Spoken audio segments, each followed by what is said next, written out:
ভারত বাংলাদেশ একটি বন্ধু কান্ট্রি দেশ হিসাবে পরিচিত ছিল। তো এখন তা অবস্থাতে ভারতের সাথে বাংলাদেশের বিচ্ছিন্ন যেন ঘটে আসছে। তো এমনটা অবস্থাতে ভারতের আমরা মিডিয়া মরে গেছি ভাই, আমরা মরে গেছি ভাই। 4 লক্ষ টাকা আবার আলু হলো রে ভাই, আবার 4 লক্ষ টাকা আলু ক্ষতি করতে। हम कहीं मर जावा, राम और राज दोनों लेर पड़ गए हमारी। हम क्या करें, या कैसे मर जाए, फांसी लगा करके मर जाए क्या हम। আল্লাহ ছাড় দেন কিন্তু ছেড়ে দেন না। কথায় আছে অন্যের জন্য গর্ত খুললে সেই গর্তে নিজেকেই পড়তে হয়। ভারত বাংলাদেশকে যে শিক্ষা দিতে চেয়েছিল উল্টো তারাই শিক্ষা পেয়ে গেছে। বাংলাদেশের বাজারে একেবারে আলু পেঁয়াজ বন্ধ, নাকে খত দিয়ে এখন তারাই বাংলাদেশকে ডাকছে। ব্যবসা শেষ, পুরো শেষ। একজনের পেছনে কটা ফ্যামিলি থাকে আপনারা বুঝতে পারছেন।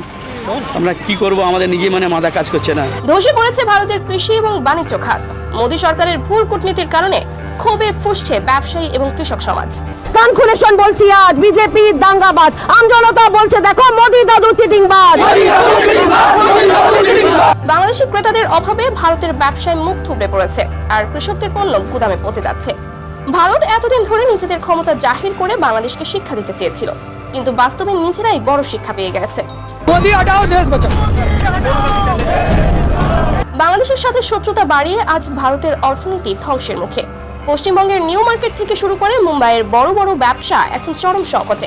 বাংলাদেশের বাজারে ভারতীয় কৃষি পণ্যের যে বিশাল চাহিদা ছিল তা একেবারে শূন্যের কোঠায় নেমে এসেছে। অনেক পরেশানি, খাবার টাকা হবে না, হোটেলে সব বন্ধ হয়ে যাবে, পুরো ডাক্তারখানা বন্ধ হয়ে যাবে, পুরো বড় বাজার নিউ মার্কেট সবাই বন্ধ হয়ে যাবে। পেঁয়াজ, চাল, ডাল সব ধরনের কৃষি পণ্য এখন ভারতের গুদামে পড়ে আছে। কলকাতার ব্যবসায়ীরা এখন বাংলাদেশি পর্যটকদের অভাবে ভুগছে। কেনাকাটা, চিকিৎসা আর রপ্তানি সবখানেই ধস নেমেছে। ভারতের সবচেয়ে বড় রেমিটেন্স আসতো বাংলাদেশ থেকে। প্রতি বছর 16 বিলিয়ন বা 1600 কোটি ডলার যেত ভারতের ব্যবসায়ীদের হাতে। কিন্তু এখন সেই অর্থনৈতিক সম্পর্ক ধীরে ধীরে শেষের পথে। খুবই খারাপ অবস্থা, এত খারাপ অবস্থা যে কিভাবে আমরা মার্কেট কিভাবে করব না করব কোনো রকম পাচ্ছি না। কাস্টমার তো একদম নেই, কিভাবে ব্যবসা চলবে সেইটাই আমরা চিন্তা করতে পারছি। কলকাতার নিউ মার্কেটের ব্যবসায়ীরা বলেছেন, বাংলাদেশিরা না এলে আমাদের ব্যবসা চলবে না। মোদী সরকার যেভাবে সম্পর্ক নষ্ট করছে তাতে আমরা পথে বসতে বাধ্য হব।